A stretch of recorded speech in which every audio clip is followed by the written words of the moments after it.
Hey everyone, Ray here. PMP Exam is approximately a 4 hour, it's 230 minutes plus two 10-minute breaks, 180 question test.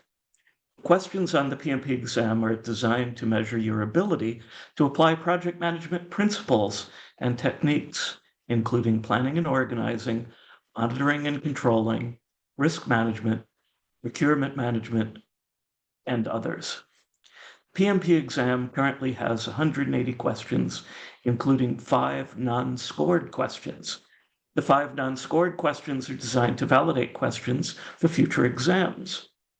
All the questions are randomly assigned, so you will not know which questions these are. With more candidates taking the test by computer, PMI has added several new question types beyond the traditional multiple choice questions. These are multiple responses, hot area, drag and drop, and fill in the blank. Let's look at each of the question types in more detail. The multiple choice question has 1 correct answer and 3 incorrect answers, the distractors. The correct answer is often the most obvious, but it's not always. The distractors are usually more complicated or less evident than the right answer. However, they can sometimes be nearly identical to the solution.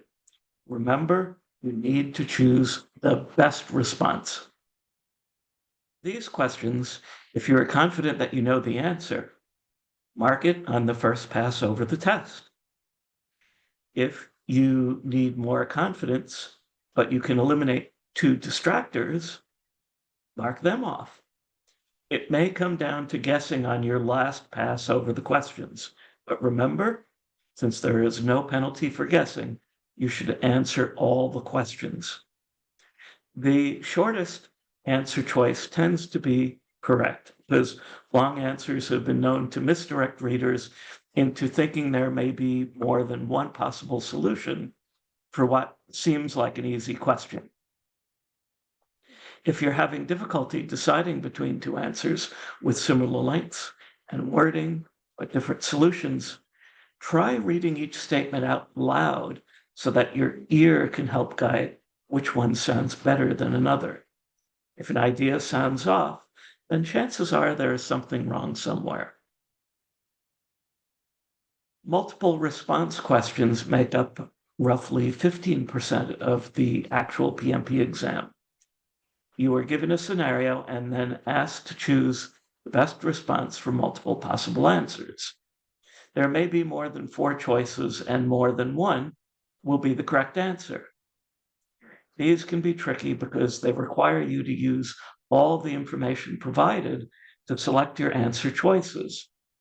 These questions are often formulated in a way that is often sometimes obvious what the correct answer is. However, review each option carefully and understand how each one works with other options. In that case, you may select which ones provide more correct information than others. Multiple response, multiple answers are required to achieve the best solution. You cannot choose just one. A hot area question is where you click on a graph to select your answer. It's pretty straightforward. You can click anywhere on the diagram you choose. As with other questions, select the best area that meets the response requirements. With drag and drop questions, you need to place items in a certain order by dragging them. For example, you may have a bunch of descriptions of project phases, and you need to put them in the correct order according to their life cycles. Essentially, these questions will ask you to arrange pieces or parts of lists chronologically. These types of questions also lend themselves to testing vocabulary and terminology. For example, drag the definition to the term or the term to the meaning. Fill in the blank questions may occur on the exam in multiple ways. For example, the text of a multiple choice or a multiple response question may contain a blank filled in by your selections. Actual fill in the blank questions will have a paragraph or a table missing some information and a box for you to enter that information. You must fill in the blanks with your answer to complete the question. For example, you might be given a table of information and then expected to type in the row number of a row meeting certain criteria. There are many types of questions on the PMP exam, but you can learn how to do them well by practicing. You can read books, watch videos about the exam, or ask questions about the test for someone who's passed it. Or you could take one or more sample tests, which is what I did before my exam. I recommend doing at least one practice test so you won't be surprised by any unexpected things when taking your actual exam. Practicing with each question type is essential so you are prepared for any question on the exam.